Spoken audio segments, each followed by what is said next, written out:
Each year, 60 young athletes' lives are changed as they hear their names called in the NBA draft. But who decides whose names are called? What goes on behind the scenes?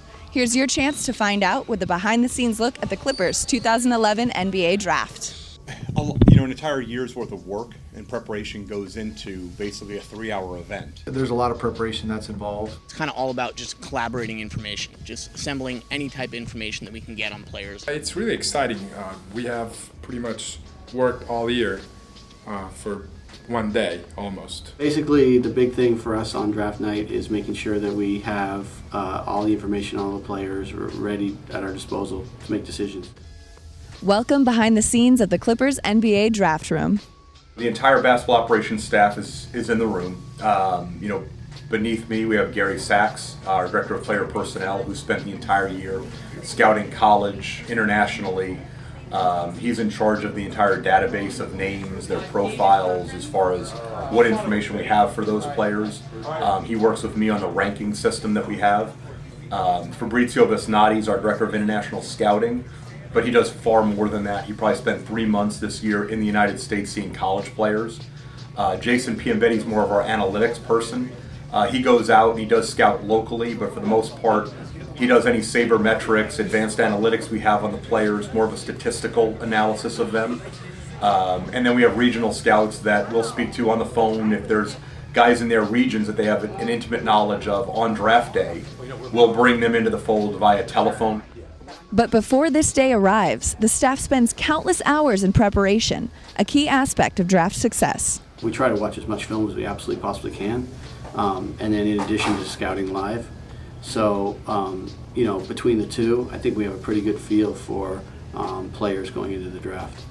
We record every single college game that's on TV, and that doesn't include Euro games, so 400-500 games a year. As it gets closer to the draft and we know more where we're picking and we've seen guys, the list will narrow down. But yeah, it'll be based on each player, and we'll clip film on that guy, and then they'll take a look before they see him in person, and then again after they see him in person. So it's really just doing a lot of homework on them. You've done background research, you've done scouting reports, statistical analytics on them, everything. We've put in personality evaluations, individual interviews, workouts here in the facility. So we have a lot of information, and we feel like we're prepared. All battles are won before they're fought, to steal a cliche from Wall Street and Sun Tzu. We have different rankings. We rank every player by position.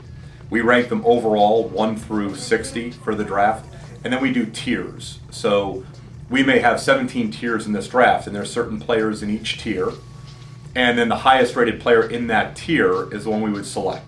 The draft there's so many variables. When the dominoes start to fall, it's very difficult to predict what's going to happen. So you have to that becomes a time you have to really think on your feet and make decisions quickly. And so it begins.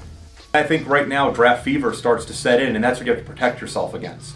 Is you kind of feel like there's a party you haven't been invited to because you don't have a first round pick, but at the end of the day you might want to stay away from it to begin with. It's so different having 2 picks in the second round. With if a first round pick, it's usually a little more slotted, especially early in the first round. As you get into the second round, it's a lot about just taking names off the board as they start to drop. As players get taken off the board, you readjust your boards, and there's rating systems, and there's a lot that goes into it. So there's always a sense of excitement when you're adding a piece to the puzzle. My role is to be the central point of information, basically. At that point, what I'll have done is sat with Mr. Sterling, Andy Roser, Vinny, and I'll have presented whatever trade opportunities are there.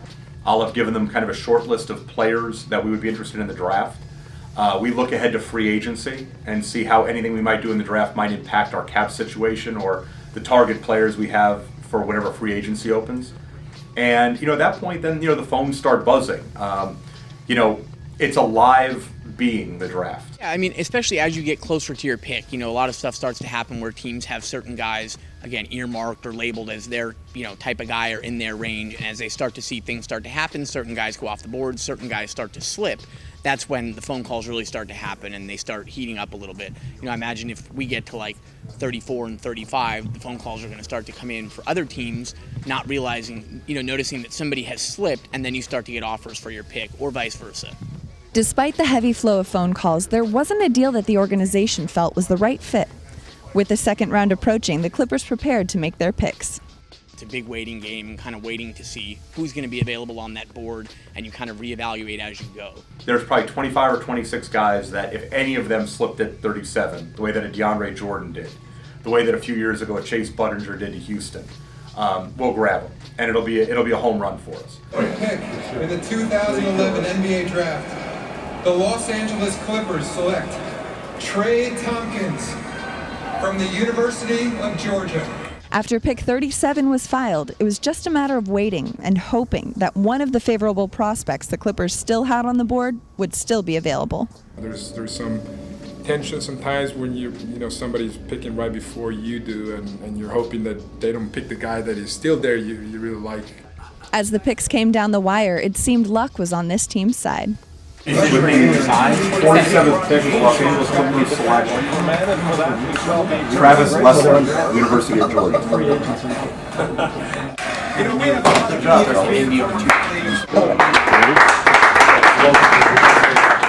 You remember all the travel that you had, all the missed flights, all the delays that you went through all year. It all comes down to a few choices on one day, so it's pretty exciting. Any day you can wake up on the day after the draft happier with your team than you were the day before, it was a good draft day. It's really exciting. It's sort of a culmination. It's almost like the results of all your work are right there, and it's a pretty exciting time. The 2011 NBA Draft is in the books, and all the Clippers' hard work has paid off with the acquisition of Trey Tompkins and Travis Leslie. For LACtv, I'm Madelyn Burke. For more on the Clippers, check out clippers.com, and for ticket information, call 866-4-CLIPPERS.